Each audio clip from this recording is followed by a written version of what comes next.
Welcome students.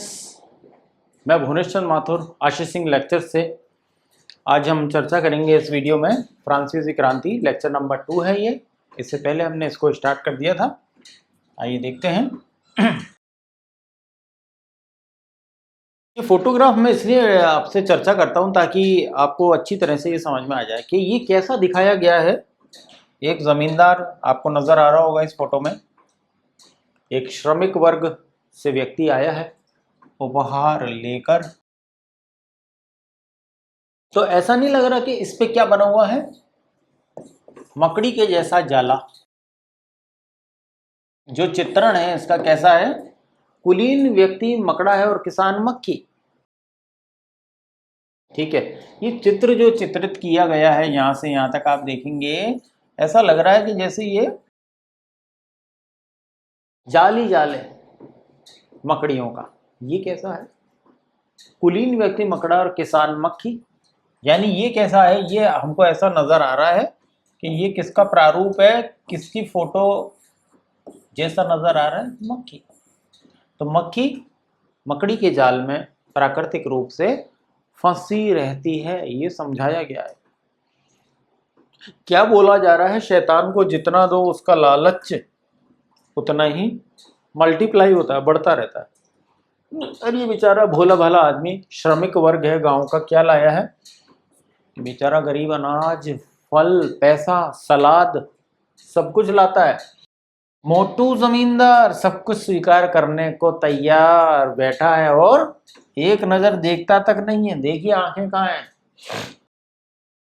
घमंड के मारे कहते हैं ना,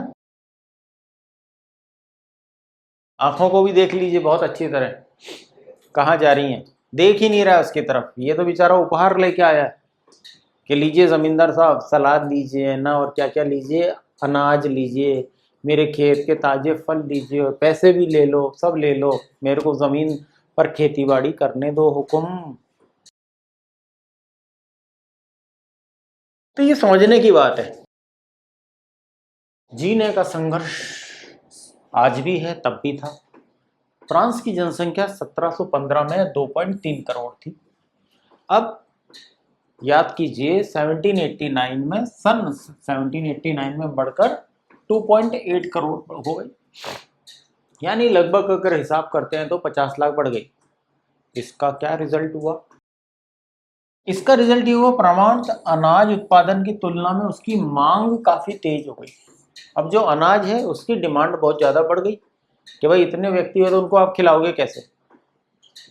अधिकांश लोगों के मुख्य खाद्य और पाव रोटी, ये जो कीमत बढ़ गई, हमने इससे पहले वाले वीडियो में भी बात की थी, चर्चा चली थी। मैंने आपको बताया था पाव रोटी का मतलब बनी बनाई ब्रेड होती है, बस वो कटी हुई नहीं है, उसको आप तोड़ तोड़ के घर ले जाके खा सकते हैं। उसके भाव बढ़ गए और इधर भाव तो बड़े ही बड़े और आबादी भी बढ़ गई, तो उसको बैलेंस कर पाना मुश्किल हो गया था। इधर क्या था कि ज्यादातर जो है कामगार श्रमिक वर्ग हमारा कारखानों में नौकरी करता था। इधर क्या हुआ, उनकी मजदूरी मालिक तय करते थे, आज भी वही है, सॉरी। लेकिन मजदूरी महंगाई की दर से नहीं बढ़ रही थी। क्या हुआ, इधर तो महंगाई बढ़ती जा रही है और आमदनी आपकी आय वहीं की वहीं है। तो ये हो गया कि पहले मैं 100 रुपये कमाता था, 100 रुपये में मेरा घर बार चल जाता था। अभी भी मैं 100 रुपये ही कमा रहा हूँ, लेकिन वही वस्तुएं अब मुझे 120 रुपये की आने लग गई हैं, तो मैं 20 रुपये कहाँ से लाऊंगा। तो क्या हुआ, मजदूरी महंगाई की दर से नहीं बढ़ रही थी। फलस्वरूप क्या हुआ, इसका रिजल्ट, अमीर गरीब की खाई और चौड़ी हो गई। आज भी अमीर अमीर हो रहे हैं, गरीब गरीब ही हो रहे हैं, हुआ कुछ बदलाव नहीं है। अर्थव्यवस्था हमारी वही की वही है। स्थितियां तब और बदतर हो जाती जब या तो क्या पड़ जाए, या तो फैमीन आ जाए, सूखा पड़ जाए, या ओलावृष्टि हो जाए। तो और जो रही सही कसर है वो उस समय खत्म। क्योंकि अगर ये दोनों ही हो गए, सूखा या ओले पड़ गए, पैदावार और गिर जाएगी, खाद्यान्न और महंगे हो जाएंगे, पाव रोटी और महंगी हो जाएगी। दूसरी चीज रोजी रोटी का संकट। कि मुझे रोजगार ये 100 रुपए के भी मिल जाएंगे कि नहीं रोजाना वाले। ये भी एक मेरे लिए प्रश्न चिन्ह है हमेशा कि ये जो कर रहा हूं नौकरी ये भी चलेगी कि नहीं। तो ऐसी जीविका संकट प्राचीन राजतंत्र के दौरान फ्रांस में काफी आम थे। सारे डिस्कशन का मतलब, सारी चर्चा का मतलब क्या निकल के आता है कि ये जो परेशानियां हमने देखी कि एक तो जो मेरी पगार है, मेरा पारिश्रमिक समझ लो, मुझे जो रोज़ की मजदूरी मिलती है, और भी स्पष्ट कि मुझे रोज़ की दिन मजदूरी 100 रुपये मिलती है, और महंगाई पहले तो मैं गुजर कर लेता था 100 रुपये में, अब वही महंगाई का लेवल बढ़ गया, 120 रुपये में वही सामान आता है। तो मैं 20 रुपये कहाँ से लाऊंगा रोज़ के? एक चीज़, मैं कहाँ मजदूरी करने जाते हैं अधिकतर लोग, मैं मेरे को ही ले लो आप, तो हम कहाँ कारखानों में मजदूरी करने जाते हैं। मजदूरी कौन तय करता है? मालिक। इसका रिजल्ट क्या होगा? अमीर गरीब के बीच में गैप बढ़ता जाएगा, खाई चौड़ी होती जा रही है, और ये और हालत बदतर हो जाएगी, खराब हो जाएगी जब किसी वर्ष सूखा पड़ गया या ओले पड़ गए, या तो अनावृष्टि अतिवृष्टि अगर आप समझते हैं वो हो गया, तो पैदावार गिरेगी। पैदावार गिरेगी तो और चीज़ें महंगी हो जाएंगी, खाद्यान्न, तो नौकरी का भी संकट। अब जब नौकरी में नहीं होंगे तो रोटी कहाँ से आएगी? तो ये हमारी पूरी साइकिल कवर हो गई। इसलिए मैंने कहा कि ये लाइन बड़ी इंपॉर्टेंट है हमारे लिए। ऐसे जीविका संकट प्राचीन राजतंत्र के दौरान फ्रांस में काफी आम थे, होते ही रहते थे। ये बड़ी पेनफुल बात है, बड़ा दर्द है इसमें, आम बात है। कभी तो हम अतिवृष्टि देख रहे हैं, कभी अनावृष्टि देख रहे हैं, सूखा भी देख रहे हैं, तो कई ओले पड़ गए तो फसल चौपट, तो पूरी साइकिल बिगड़ गई। अब आगे चलते हैं। तो ये बातें सारी आम थी यहाँ पे। तो हमने देखा कि जो चर्चा हुई, ऐसी जीविका संकट प्राचीन राजतंत्र के दौरान काफी कॉमन बात थी, होते ही रहते थे इस तरह से। तो ये लोगों को भी अनुभव इस चीज का था, नागरिकों को भी ये समझ थी। उभरते मध्य वर्ग ने सॉरी उभरते मध्य वर्ग ने विशेषाधिकारों के अंत की कल्पना की कि ऐसा हो जाए तो कैसा अच्छा लगेगा, हमारी जिंदगी सुधर जाएगी। उभरते मध्य वर्ग ने, ध्यान दीजिए, उभरते मध्य वर्ग ने विशेषाधिकारों के अंत की कल्पना की, सोचने लग गए कि ये कष्ट हमारे लिए आम है, हम हमारे बच्चों के लिए और आने वाली पीढ़ी के लिए भी क्या यही हाल रहेंगे? क्या हम जीवन भर कठिन मजदूरी करते रहेंगे और इनको ले जा के टैक्स देते रहेंगे? कब तक जमींदारों की हम गुलामी करते रहेंगे? एक दिन तो मन में ख्याल आता ही है, मन में सवाल आता ही है लोगों के। पहले भी कर बढ़ने अकाल के समय किसान और कामगार विद्रोह कर चुके थे, तो ये नई बात नहीं थी। ये सोच देखिए, जब तक आप मेरे ऊपर हावी रहोगे, टैक्स पे टैक्स लगाते ही जाओगे, तो मेरे मन में आएगा तो सही। तो ऐसा कई मौकों पे हो चुका था, लेकिन क्या था, उनके पास सामाजिक एवं आर्थिक व्यवस्था में बुनियादी बदलाव लाने के लिए साधन एवं कार्यक्रम नहीं थे। ये समझ तो आ गई थी श्रमिकों में, मजदूरों में, भूमिहीन किसानों में, है ना, कि हमारे साथ शोषण है, हम शोषित वर्ग हैं, ये तो समझ में आ गया। पर ये समझ में नहीं आया कि दिशा क्या होनी चाहिए। अगर हम इसको एक प्रोग्राम बना के करते हैं तो हमें किस दिशा में आगे बढ़ना चाहिए। ये डायरेक्शन लेस लोग थे, ना समझ कह लो आप। इतनी समझ थी कि ये हमारे साथ बुरा हो रहा है, हमारी मेहनत का फल ये लोग एंजॉय कर रहे हैं, भोग रहे हैं, जमींदार लोग, हमारे हाथों में कुछ नहीं है, हमारे बच्चे भूखे मर रहे हैं। मतलब मजदूर वर्ग का शोषण चरम सीमा पर है। इनकी समझ में ये बात तो आ चुकी, लेकिन करें तो करें क्या? एक तो समझ नहीं है, साधन नहीं है, और अच्छा नेता नहीं है तो कार्यक्रम भी नहीं है। हम यूं समझ लें इस चीज को।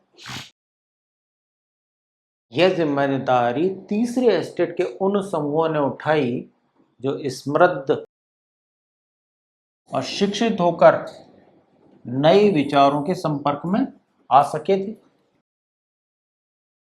कि ये वाली बेचारे सोच तो ये लोग भी रहे थे, लेकिन अब एक नया वर्ग उभरा, थोड़ा सा समृद्ध हो गया, शिक्षित हो गए, और नए विचारों के, खुले विचारों के संपर्क में ये कहीं आ गए। 18वीं सदी में एक नए सामाजिक समूह का उदय हुआ। क्या हुआ? एक नए सामाजिक समूह का उदय हुआ इसी समाज से, शोषित वर्ग से, जिसे मध्य वर्ग कहा गया, मिडिल क्लास। जैसे आज भी बोलते हैं ना, अरे हम तो मिडिल क्लास हैं, वही, जिसने फैलते समुद्र पारीय व्यापार और ऊनी तथा रेशमी वस्त्रों के उत्पादन के बल पर संपत्ति अर्जित की थी। क्या किया? किसका व्यापार और व्यवहार कर लिया? ऊनी और रेशमी वस्त्रों का उत्पादन के बल पर क्या कर लिया? पैसा कमा लिया, संपत्ति अर्जित कर ली। यानी किसमें लग गए? ऊनी और रेशमी कपड़े बाहर से मंगाना और सेल करना। अब माल तो आया 100 रुपये का, पर बेचा 800 रुपये का, तो हो गया बहुत तगड़ा मुनाफा। बहुत जबरदस्त इन्होंने संपत्ति अर्जित कर ली, पैसा इनके पास तो खूब हो गया। समृद्ध हो गए, पढ़ लिख गए थोड़ा सा, और नए विचारों के संपर्क में आ गए। तो ये एक नई कक्षा तैयार हो गई, समूह तैयार हो गया, नया वर्ग तैयार हो गया। समझने की बात ये है हमारे को। अब हुआ क्या? ऊनी और रेशमी कपड़ों का या तो निर्यात किया जाता था, या समाज के समृद्ध लोग उसे खरीद लेते थे। और तीसरे एस्टेट में इन सौदागरों एवं निर्माताओं के अलावा प्रशासनिक सेवा व वकील जैसे पेशेवर लोग भी शामिल थे। तो मैंने आपको बताया कि 3 एस्टेट हैं, फर्स्ट, सेकंड और थर्ड। तो थर्ड को बिल्कुल भी ये मत मानिए कि इसमें केवल गरीब मजदूर श्रमिक वर्ग है या भूमिहीन किसान है। हमारे साथी और कौन कौन है इसमें? प्रशासनिक सेवा, एडमिनिस्ट्रेटिव ऑफिसर, वकील, पेशेवर लोग अन्य, बैंक वाले, इंश्योरेंस वाले आज के युग के, तो काफ़ी अच्छी इनको सैलरी मिलती थी उस समय भी, तो ये भी शामिल थे थर्ड एस्टेट में। यानी थर्ड एस्टेट में अनपढ़ भी है, लेकिन एक पढ़ा लिखा प्रशासनिक सेवा का अफसर भी है, वकील साहब भी हैं, पेशेवर डॉक्टर साहब भी हैं, अध्यापकगण भी आ गए। ओके, ये सभी पढ़े लिखे थे और इनका मानना था क्या कि समाज के किसी भी समूह के पास जन्मना विशेषाधिकार नहीं होने चाहिए। यानी मैं तो कह दूं बाई बर्थ मैं तो राजा हूं, मैं तो राजकुमार हूं, तो वो जन्म से है, जन्मना, कि ये तो हमारी जमींदारी है, ये तो मेरे पिताजी की जमींदारी है, इतना इतना गांव तो हमारे अंडर में आता है। ऐसे नहीं होना चाहिए। ये किसकी समझ में आया? हमारा जो थर्ड एस्टेट है, तीसरी एस्टेट ने ये विचार इनके समक्ष रख दिए। किसी भी व्यक्ति की सामाजिक हैसियत का आधार उसकी योग्यता ही होनी चाहिए। इन्होंने और क्या आगे बढ़ाया इस बात को कि कोई भी व्यक्ति है तो उसकी क्या सामाजिक हैसियत का आधार क्या होगा? योग्यता। इन्होंने योग्यता पर बल दिया, क्वालिफिकेशन, बुद्धिमानी, कौन कितना पढ़ा लिखा है उस लेवल पे। तो उसकी सामाजिक हैसियत अपन किससे नापेंगे? योग्यता से, ना कि जन्म ने विशेषाधिकार से, क्योंकि जन्म से विशेषाधिकार मिले हुए हमारी फर्स्ट और सेकंड एस्टेट को, इनको तो मिले हुए अधिकार, ये टैक्स अदा नहीं करते हैं। केवल और केवल थर्ड एस्टेट ही टैक्स अदा करती है। कौन से? टीदे और टैले नाम के, फ्रांस के ही शब्द हैं, फ्रांस की भाषा के, तो कोई बड़ी बात नहीं है। फर्स्ट और सेकंड एस्टेट ही टैक्सेस अदा करती है, बस ये बात हमें ध्यान में रखनी है। स्वतंत्रता, समान नियमों तथा समान अवसरों के विचार पर आधारित समाज की यह परिकल्पना किसने की? जॉन लॉक और जीन जॉक रूजियो, जीन जैकस रोजियो भी बोलते हैं, रूजो भी बोल सकते हैं, जैसे दार्शनिकों ने प्रस्तुत की थी। क्या करो? सबको आज़ादी, स्वतंत्रता, सबके लिए समान नियम हो, पूरे राज्य में, पूरे देश में समान अवसर हो। अगर मैं व्यापार कर सकता हूं तो मेरा साथी वो भी व्यापार कर सकता है। कोई भी किसी कैटेगरी का व्यापार करने के लिए फ्री है, सरकारी नौकरी के लिए आज़ाद है ना, वकील बनने के लिए आज़ाद है, डॉक्टर बनने के लिए आज़ाद है। तो जैसा आज का माहौल है वैसे जो जिसमें योग्यता है आप पाइए, कोई रोक टोक नहीं है। ये विचार किसने प्रस्तुत किए? जॉन लॉक और जीन जैकस रोजियो ने। ये बहुत बड़े फिलोसफर हैं अपने समय के। अपने 2 ट्रीटिसेस ऑफ गवर्नमेंट में लॉक ने राजा को दैवी और निरंकुश अधिकारों के सिद्धांत का खंडन किया था। देखिए, अभी तक ये माना जा रहा था कि जो भी राजा है उसमें दैवीय शक्तियां निहित हैं। इंग्लिश में क्या कहते हैं? Divine powers. हिंदी में क्या कहेंगे?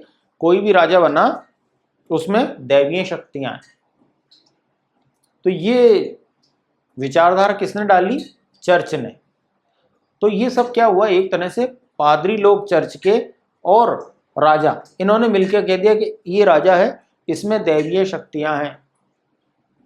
कैसे हो सकती हैं? जरा वो हमारे जैसे ही तो हैं, है ना। तो ये लॉक ने कह दिया अपनी किताब में। क्या, कौन सी किताब लिखी? 2 ट्रीटाइजेस ऑफ गवर्नमेंट में लॉक ने कह दिया कि कोई राजा में दैवीय शक्तियां हो ही नहीं सकती, और निरंकुश अधिकार के सारे अधिकार, उनको कोई रोकने वाला नहीं है राजा में।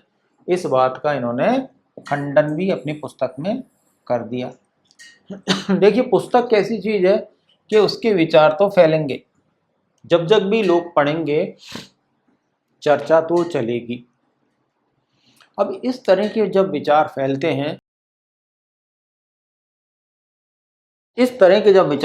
हैं, तो ये तो बात होती है। रूसो ने इसी विचार को आगे बढ़ाते हुए जनता और उसके प्रतिनिधियों के बीच एक सामाजिक अनुबंध पर आधारित सरकार का प्रस्ताव रखा। देखिए, विचार तो फैल गया। अब ये विचारधारा पूरे जनमानस में, फ्रांस में और आसपास के देशों में, क्योंकि बुक्स तो बुक्स होती हैं, सारे में फैलती हैं, वो विचारधारा फैल गई।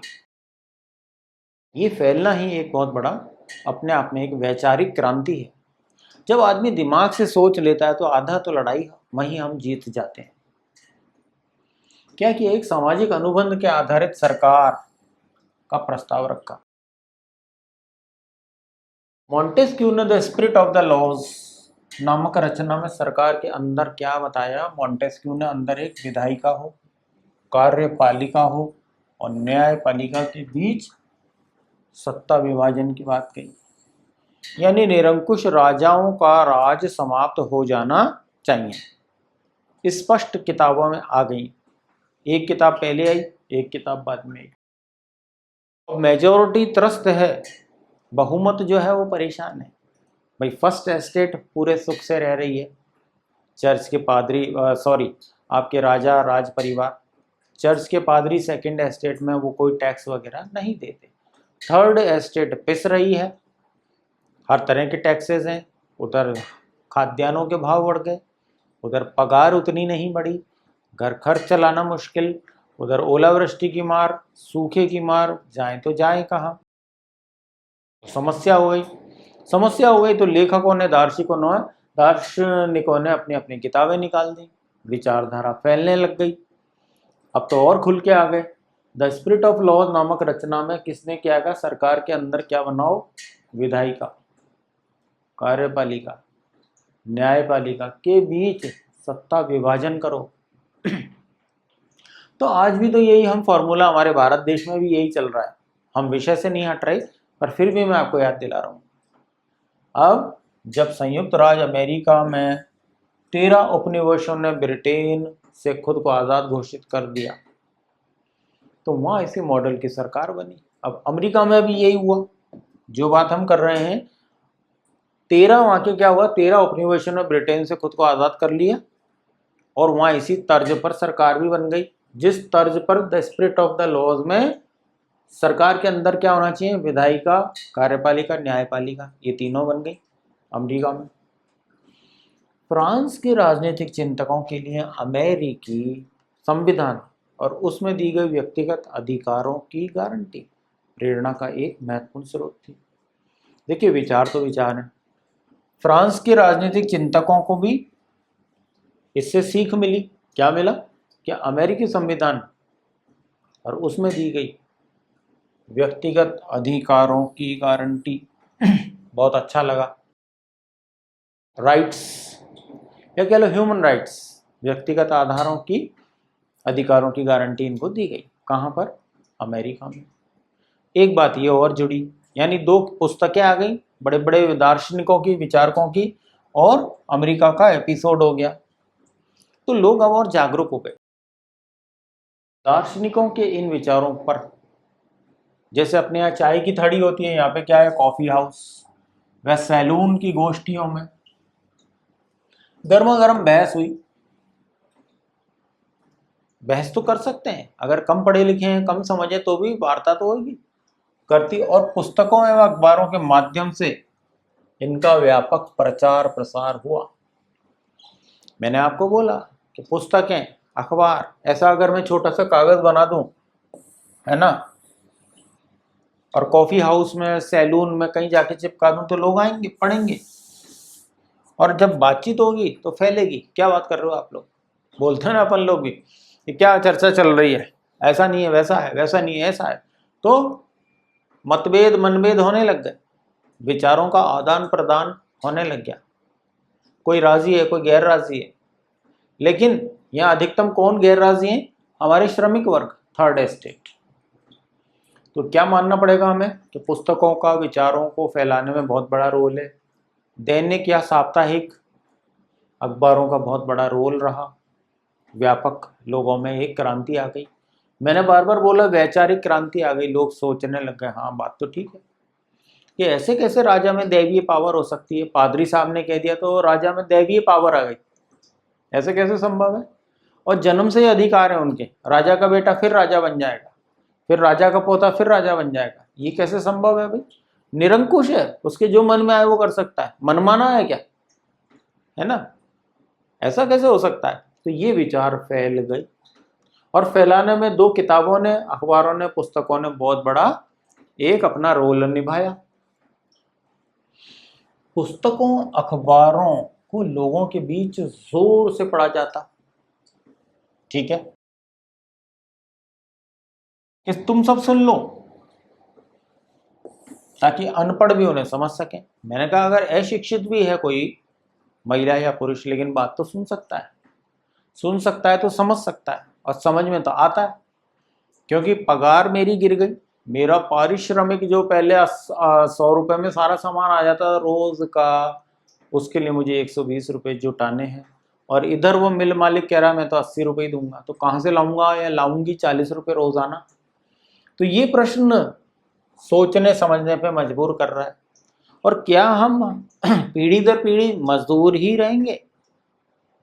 तो थर्ड एस्टेट में जो हमारे, वापस से सुनिए मेरी बात को, मैं ऐसे लिखता हूँ, थर्ड एस्टेट में जो हमारे पेशेवर लोग, बैंक वाले, इंश्योरेंस वाले, समझने के लिए बता रहा हूँ मैं आपको, वकील, चिकित्सक, ये जो वर्ग था, इन्होंने इनकी आंखें खोली। और ये कौन से व्यापार में लग गए? ऊनी और सिल्क, रेशम के वस्त्रों के व्यापार में। तो इन्होंने पैसा अच्छा बनाया, और ये समृद्ध हो गए और शिक्षित हो गए। तो शिक्षित हो गए तो अपने जैसे दूसरे साथियों को भी विचारधारा में ले लिया। अनपढ़ है तो क्या हुआ? पढ़ पढ़ के सुना दो, पढ़ पढ़ के सुना दिया, तो वो सब में बात फैल गई। इसी समय क्या हुआ? अब हम वापस जुड़ रहे हैं। इसी समय लुई 16वें द्वारा राज्य के खर्चों को पूरा करने के लिए फिर से कर लगाई जाने की खबर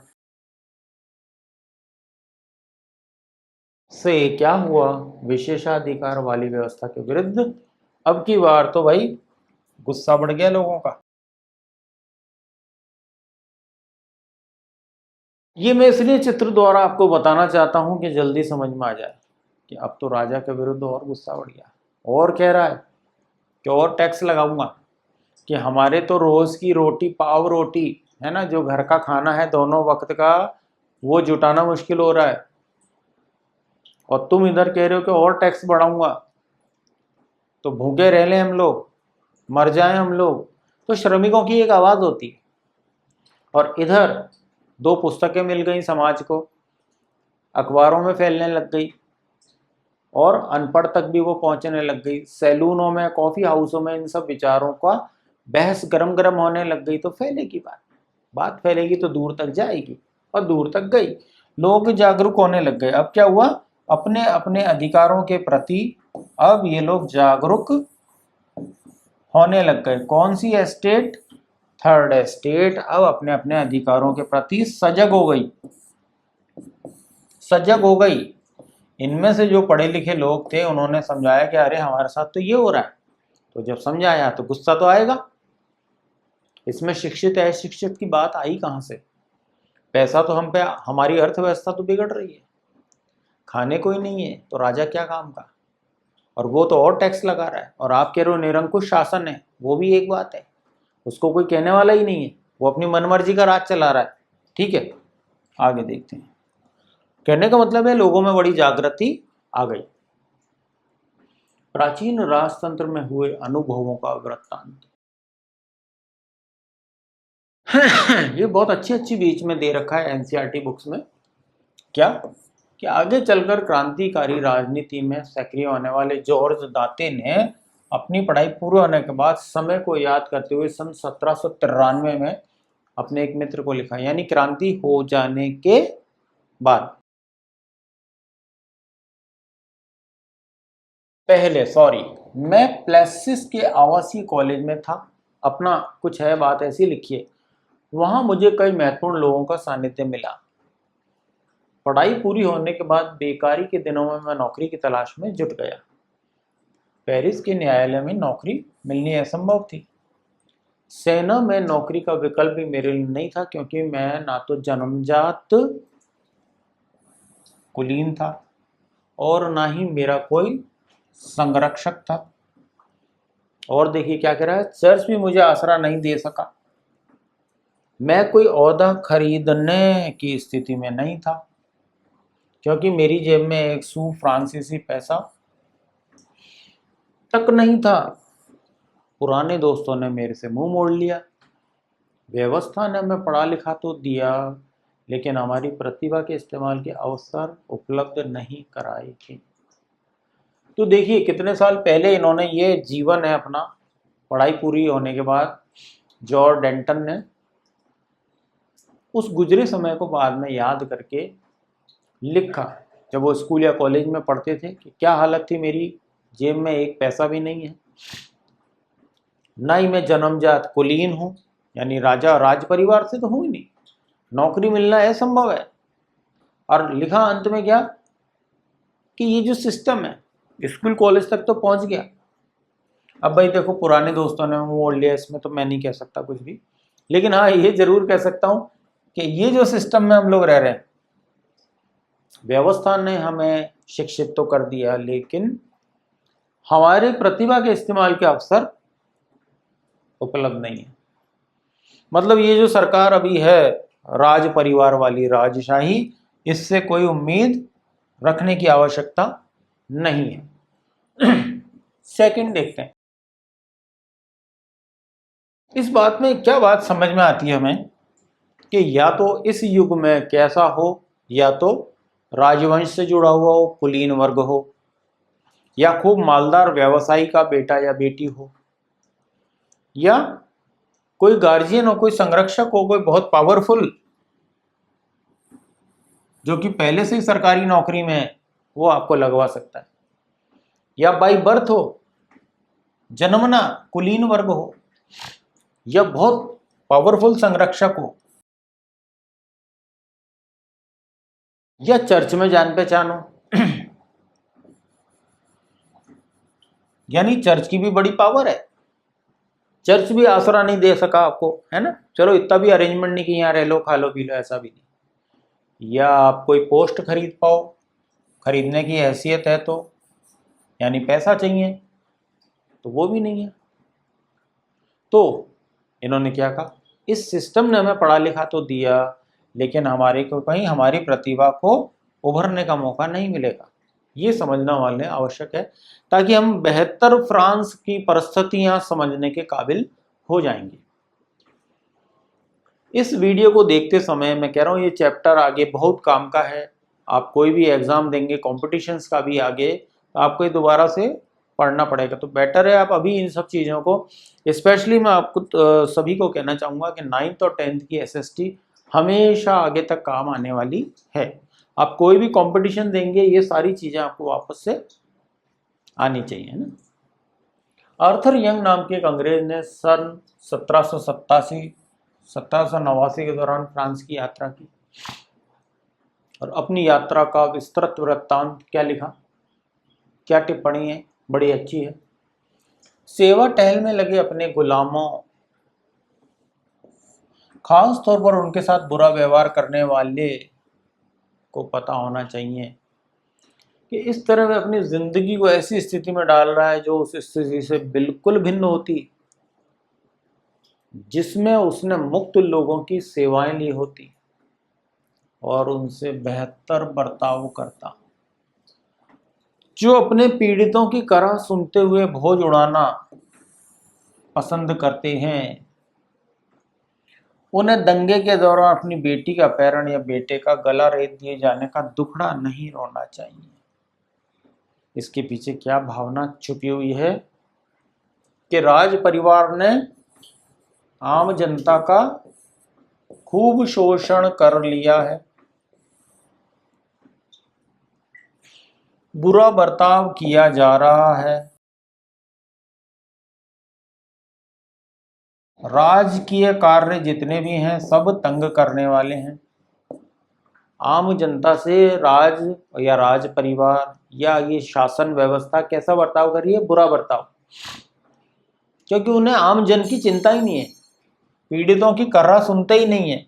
सूखा पड़ जाए तो कोई चिंता नहीं, बाढ़ आ जाए तो कोई चिंता नहीं, ओले पड़ जाए, फसल खराब हो जाए, कोई मतलब नहीं है।